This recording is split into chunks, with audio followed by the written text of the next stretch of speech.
प्रस्ताव पर बोलने का अवसर दिया। माननीय अध्यक्ष महोदय, आज नई सरकार बनी, राजस्थान का युवा सोचता है कि हमारे हित में अच्छा काम हो, भर्तियां निकले, लेकिन जिस तरीके से 25/12/2023 को जो लेटर आया और उस पत्र के तहत 5000 युवाओं, उनके परिवारों और ये युवा, इनका काम ये था कि केंद्र और राज्य की जो योजना है, इस योजना को उस गरीब तक पहुंचाना, जो गरीब शहर से दूर है, जिस गरीब परिवार में एजुकेशन नहीं है, उनको केंद्र और राज्य की योजनाओं को उस तक पहुंचाना, उनका उस तक लाभ पहुंचाना, ये उनका काम था। माननीय अध्यक्ष महोदय, इनको पिछली सरकार ने लगाया। अब इस सरकार ने अब क्या सोच के ये निर्णय लिया, हमारी समझ से बाहर है, लेकिन मैं आपके सामने इस राजनीतिक विचारधाराओं से परे हटके इन युवाओं की जो भावना है, इन युवाओं का जो दर्द है और इनको हटाने की वजह से उन गरीब परिवारों पे क्या असर पड़ने वाला है, जिन गरीब घर में जाके ये युवा बता रहा था कि ये आपकी योजना है, आप इसके पात्र हो और आप इसके तहत आवेदन करो, उन परिवारों पर क्या असर पड़ने वाला है, उसको लेके बात रखना चाहूंगा। माननीय अध्यक्ष महोदय, अब हटाने के पीछे कई तर्क हो सकते हैं, लेकिन हमें एक भी सही तर्क नहीं लग रहा है। पूर्व सरकार ने लगाया था, कुछ नेताओं ने यह स्टेटमेंट दिया कि कांग्रेस के कार्यकर्ता थे। इन युवाओं पे क्या गुजरी होगी उस समय? वो राज्य सरकार की योजना नहीं, केंद्र की योजनाओं का भी प्रचार उस गरीब घर तक पहुंचा रहे थे।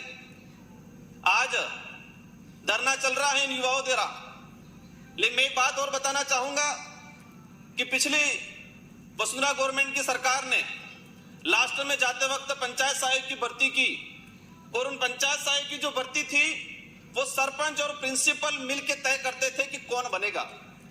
इसमें कोई इंटरव्यू नहीं हुआ, कोई मेरिट नहीं बनी, लेकिन इसके बाद कांग्रेस की सरकार आई और उस सरकार ने उनको नियमित रखा और उसी सरकार ने पंचायत सहायक को एक सम्मानजनक पद दिया और सम्मानजनक सैलरी दी। हम इस सरकार से भी ये आशा चाह रहे हैं कि पिछली सरकार ने जो लगाया था वो किसी के कार्यकर्ता नहीं थे, इनका इंटरव्यू हुआ। माननीय अध्यक्ष महोदय, मैं सारे सदन को बताना चाहूंगा, मैं उस धरना स्थल पे गया और एक व्यक्ति ने, बच्चे ने बोला कि मैं आरएसएस द्वितीय वर्ष प्रशिक्षित हूं, अगर कांग्रेस ने भेदभाव पूर्ण तरीके से और कार्यकर्ता आइडेंटिफाई करके अगर लगाया होता तो मैं कैसे लगा, ये उस आदमी ने सवाल किया। ये अध्यक्ष महोदय, मैं ये चाहूंगा, ये लोकतंत्र है, लोकतंत्र में धरना देना, आवाज उठाना सबका अधिकार है, ये अधिकार हमको संविधान देता है, लेकिन उन बच्चा धरना दे रहे हैं, उनके आसपास टॉयलेट है, वो टॉयलेट पे ताला लगा दिया जा रहा है, वहां रात को लाइटें बंद की जा रही है, छोटे छोटे बच्चे लेके महिला वहां बैठी हुई है। उस परिवार पे क्या गुजरती होगी जिस परिवार ने ये सोचा था मेरा बच्चा कुछ नौकरी लग गया और उसको तत्काल हटा दिया गया। माननीय अध्यक्ष महोदय, कई भाजपा के विधायकों ने भी पत्र लिखा है, 20 से 25 भाजपा के विधायकों ने भी पत्र लिखा है। हम चाहेंगे माननीय पंचायत सहायकों, इन जो बैठ के बात करिए।